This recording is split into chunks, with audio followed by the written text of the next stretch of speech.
Nous n'avons pas à être surpris que l'Église s'intéresse à l'écologie parce que notre pape nous le rappelle dans Laudato Si, son encyclique sur la sauvegarde de la création, c'est une urgence. C'est une urgence pour la planète, c'est une urgence aussi pour les pauvres, pour chacun d'entre nous. Et cette urgence, elle retentit et nous sentons bien qu'elle a du mal à faire sa place et le pape veut donner du poids pour que nous, chrétiens, mais aussi l'ensemble de la population de la planète soit plus attentive à cette question, car c'est une question de sauvegarde, donc de survie, c'est vital. Et la première chose à laquelle il nous invite, comme dans toute urgence, c'est à ne pas rester seul, c'est-à-dire à être en dialogue avec tous, c'est-à-dire pas simplement entre chrétiens. Et d'ailleurs, on peut se féliciter que des gens, pas forcément attachés à la foi chrétienne ou à d'autres traditions, justement aient pris déjà une longueur d'avance sur ces questions depuis même une cinquantaine d'années, voire davantage encore.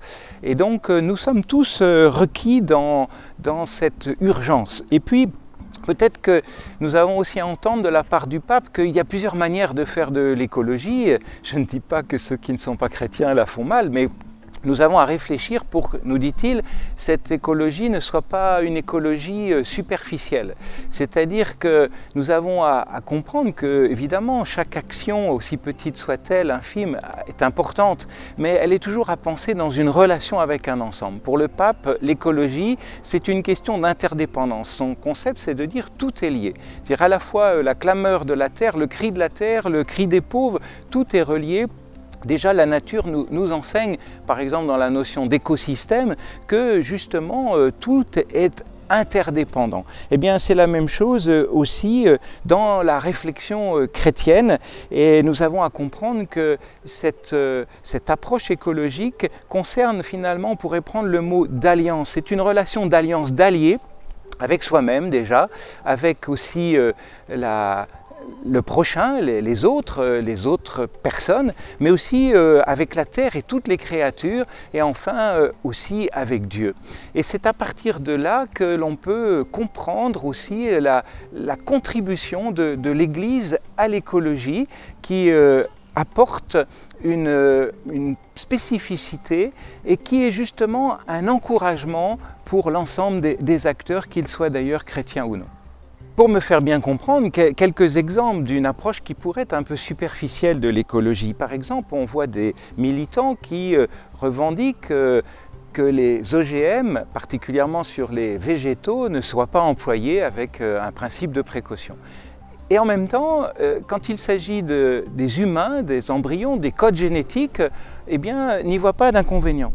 Je prends un autre exemple encore qui concerne la violence sur les animaux. C'est un thème que l'on entend et nous avons des reportages régulièrement sur cette question. Et bien sûr, le pape insiste, c'est important de ne pas être violent avec la nature, car autrement nous exacerbons cette violence en nous aussi. Mais comment en même temps accepter que des migrants, par exemple, puissent 40 000 au moins dans la Méditerranée, je ne sais combien dans la Manche, puissent être abandonnés à leur triste sort, et nous pourrions aussi évoquer un tas d'autres situations humaines. Et puis encore, je pense aux progrès techniques, bien sûr, on peut se réjouir des progrès de la technique, mais la question c'est, est-ce que ces progrès sont bien au service de la personne humaine? Et voilà un peu des questions qui peuvent nous aider à approfondir les motivations écologiques, à essayer de les prendre dans leur globalité, c'est-à-dire dans leur interdépendance.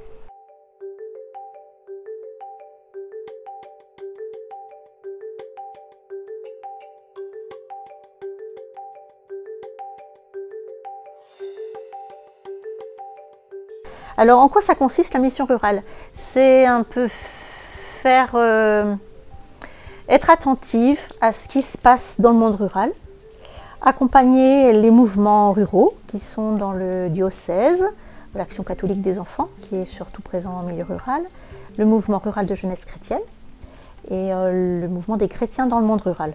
Alors il y a un conseil diocésain de mission rurale qui se réunit 3 fois par an à peu près et qui a le souci d'être attentif à ce qui se passe dans le milieu rural.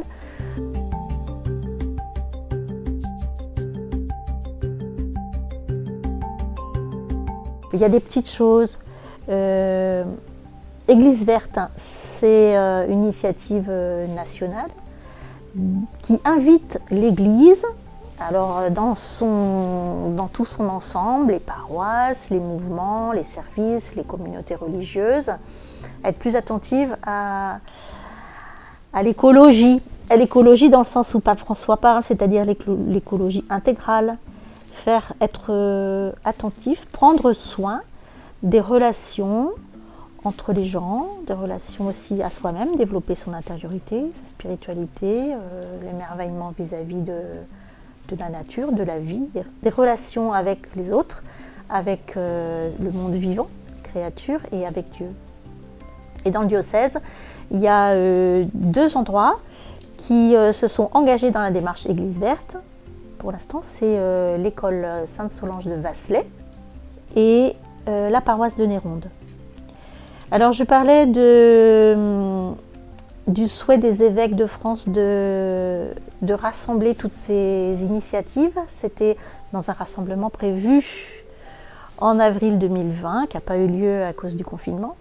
Mais ça a été l'occasion d'enquêter, de relire plusieurs expériences. Donc c'est ce que j'ai fait, je citais ces 2-là, Église verte à l'école Sainte-Solange, la paroisse de Néronde, qui avec le père de Mestre a initié des marches au pas de l'âne, alors avec la pastorale des jeunes à l'époque, mais ça c'était des choses qui sont des exemples de vie un peu différentes de l'Église, en sortie justement. Il y a des écoles agricoles, et aujourd'hui il y a le père Alfred Tendeng, un prêtre qui vient du diocèse de Ziguinchor, au Sénégal, qui est installé depuis le mois de septembre à la paroisse de Châtillon-sur-Indre, et qui est aussi prêtre référent pour le lycée Saint-Cyran du Jambeau, lycée agricole. C'est intéressant aussi de voir ce qui se passe dans cette école.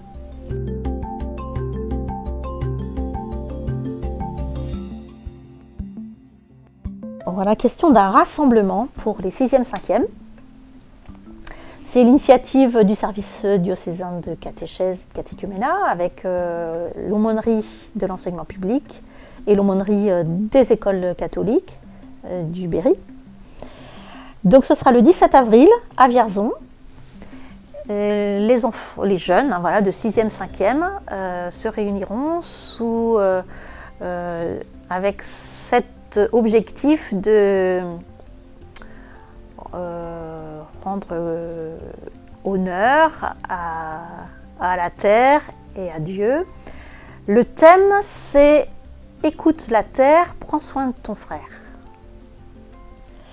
Et alors, là, je dirais l'originalité, c'est que dès maintenant, là, depuis la rentrée de septembre et même dès le mois de juin, les animateurs d'aumônerie ont réfléchi, préparent encore actuellement ce rassemblement.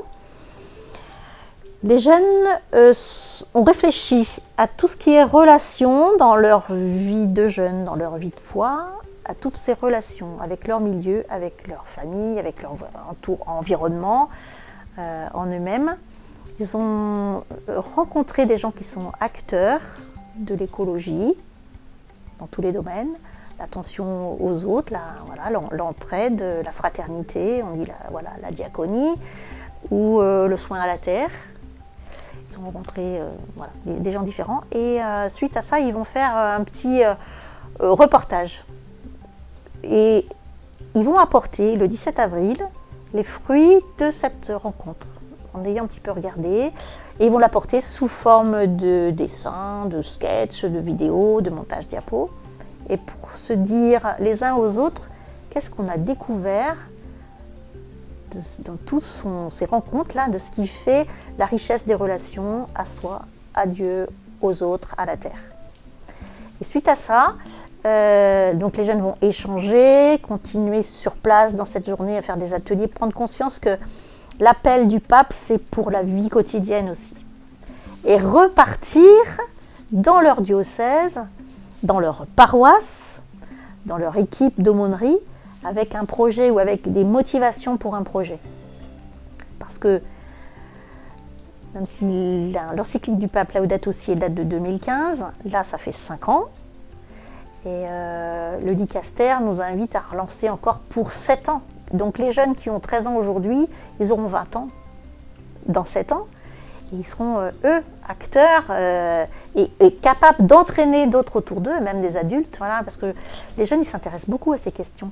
Ils sont au courant, peut-être même plus que les adultes, sur les questions de biodiversité, de préservation de l'environnement, de relations à la nature et aux autres aussi sensibles à ces relations avec leurs frères.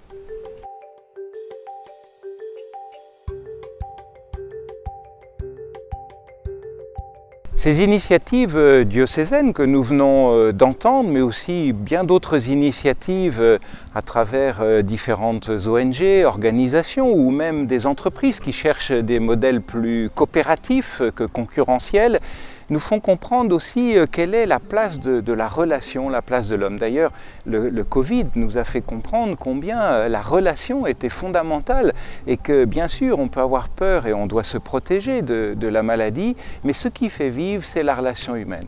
Et le pape nous fait comprendre que l'écologie ne peut se comprendre et se vivre pleinement si l'on ne resitue pas la place de l'homme dans l'ensemble de l'univers et de la création. Or, la racine, dit-il, de la difficulté aujourd'hui à vivre l'écologie, et donc la racine de la dégradation de la planète, c'est ce qu'il appelle l'anthropocentrisme. C'est-à-dire une manière de penser l'homme qui est au centre même de toute la vie et de la création. En somme, il a pris la place de Dieu. Un homme sans transcendance, eh bien, il devient captatif. C'est lui qui est au centre et qui cherche pour ses propres besoins de manière égoïste à tout capter au détriment des autres. Et en ce sens, le pape fait un lien entre les déserts que l'on peut rencontrer sur la planète avec les déserts spirituels. Parce que si l'homme n'a plus de transcendance et prend le centre de l'univers, eh bien, il devient un prédateur pour l'ensemble de la création et pour lui-même. Et donc, à ce moment-là, eh bien, la personne humaine eh bien, prend une place qui devient dangereuse pour la création. Alors voilà ce qui nous invite justement à peut-être penser l'écologie pas simplement en termes de nature, de végétaux, mais de relations et aussi d'éducation.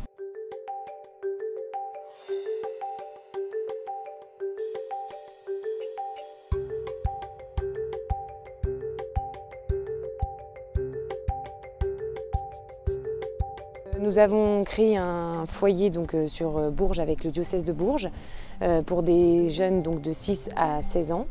Nous avons créé une association loi 1901 donc, avec des membres du bureau, donc un président, un trésorier, un secrétaire et moi-même qui suis donc la directrice du foyer.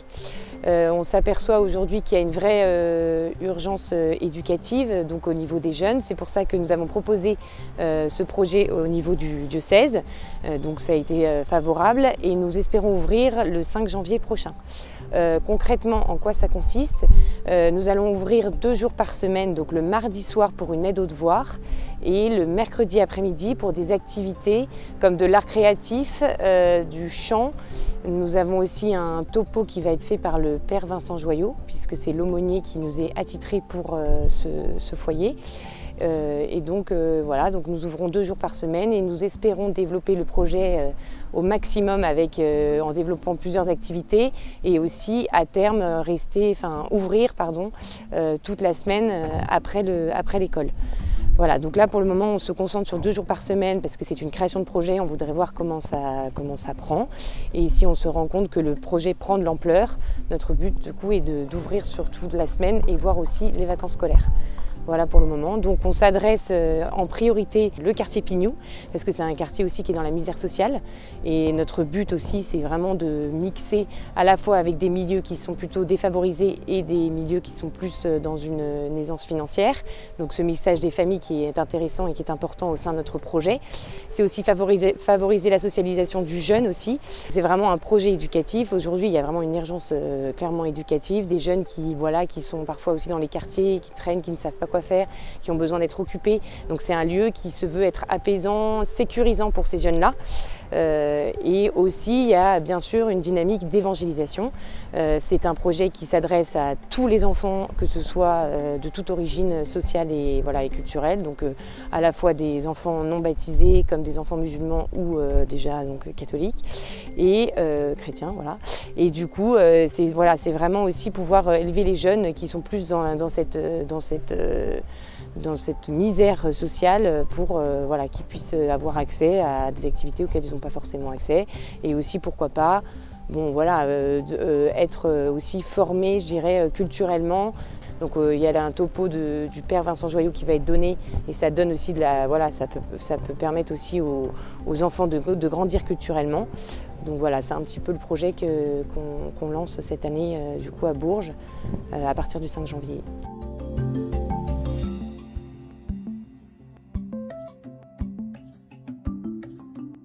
Donc nous axons beaucoup sur les écoles. Donc là, il y a l'école justement du coup du quartier Pignou, qui est une école publique. Donc moi, je suis en lien avec les directeurs d'écoles aux alentours. Après, nous avons des liens aussi avec la mairie. Donc ça, c'est très important parce que du coup, les maires donc adjoints du quartier sont vraiment derrière le projet, nous suivent, ils sont vraiment sensibles à ça. Et eux aussi vont relayer du coup ce projet que nous avons avec le diocèse.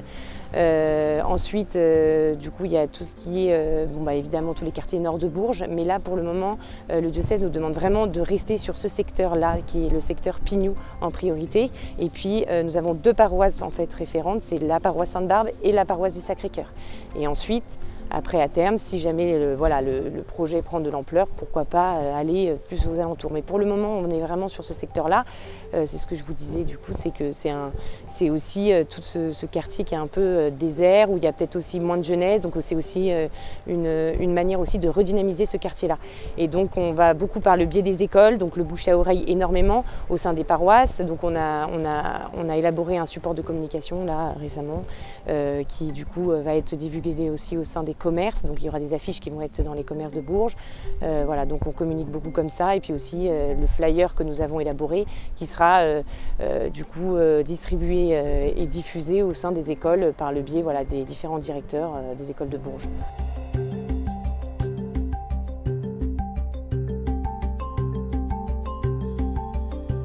Sachant que ce projet est un projet éducatif, je m'inscris plus dans le côté éducatif. Voilà, donc c'est vraiment c'est ce qui a été dit un petit peu dans l'encyclique de Laudato Si, c'est quel monde on veut pour demain, donc quel monde on veut aussi pour tous ces jeunes qui vont grandir et qui vont devenir adultes demain. Et voilà, donc c'est aussi un projet qui veut favoriser aussi la paix, la justice sociale aussi. Hein. Et du coup, donc moi je m'inscris plus dans ce projet-là au niveau de l'éducation, de faire grandir ces jeunes qui ont besoin aussi d'être formés, de pouvoir aussi se réinsérer par le travail pour ceux qui ne peuvent pas. Notamment, je pense aux jeunes des quartiers qui parfois ont des difficultés à en trouver des stages pratiques, etc. C'est pas évident. Et là, le diocèse lance aussi un projet dans les Marais. Donc il y a une passerelle aussi qui peut s'élaborer entre nous, notre foyer, et puis du coup le projet des Marais pour que ces jeunes qui cherchent des stages ou qui ont besoin de se réinsérer par le travail puissent du coup aller travailler au sein des Marais si à terme notre projet se développe et nous arrivons du coup à construire ce pont-là. Alors après, plus aussi dans le côté environnement, nous, on a quand même un très très beau site ici au foyer. On va construire un petit potager, voilà, donc c'est aussi tout ça. Donc il y a un petit potager avec les enfants, il y a des activités aussi qui s'inscrivent dans tout aussi ce projet aussi de Laudato Si. Ça a aussi des choses en commun par rapport à tout ça, quoi.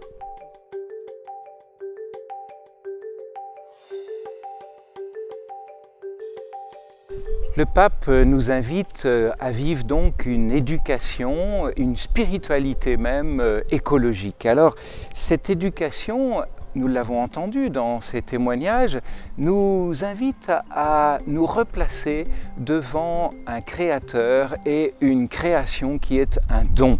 Et donc à nous mettre dans une attitude à la fois de contemplation, mais aussi de gratuité, de gratitude qui est au cœur de l'Eucharistie. Mais cette spiritualité, cette éducation, est faite aussi pour être vécue concrètement. Et le pape nous invite à vivre une sobriété heureuse, c'est-à-dire à sortir de ce monde de consommation consumériste ou de ce monde fragmenté pour justement unifier notre existence. Et il nous propose cette sobriété heureuse et je ne résiste pas à la tentation, si je peux dire, dans cette encyclique à vous citer ce passage « Joie et paix ».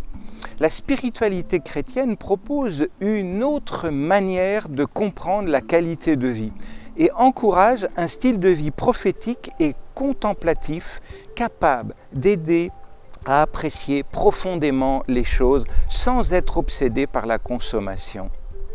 Il s'agit de la conviction que moins est plus. Je pense que dans ces périodes de consommation éventuellement de Noël, cela peut résonner. En effet, l'accumulation constante de possibilités de consommation distrait le cœur et empêche d'évaluer chaque chose et chaque moment. En revanche, le fait d'être sereinement présent à chaque réalité, aussi petite soit-elle, nous ouvre beaucoup plus de possibilités de compréhension et d'épanouissement personnel. La spiritualité chrétienne propose une croissance par la sobriété et une capacité de jouir avec peu. C'est un retour à la simplicité qui nous permet de nous arrêter pour apprécier ce qui est petit, pour remercier des possibilités que la vie offre sans nous attacher à ce que nous avons ni nous attrister de ce que nous ne possédons pas. Cela suppose d'éviter la dynamique de la domination et de la simple accumulation de plaisir. Vous comprenez après cet échange que le pape nous invite à la suite de saint François à reconnaître la nature comme un splendide livre dans lequel Dieu parle et nous révèle quelque chose de sa beauté et de sa bonté. En quelque sorte, le mystère de la nature nous invite toujours à vivre plus profondément cette rencontre avec notre Seigneur.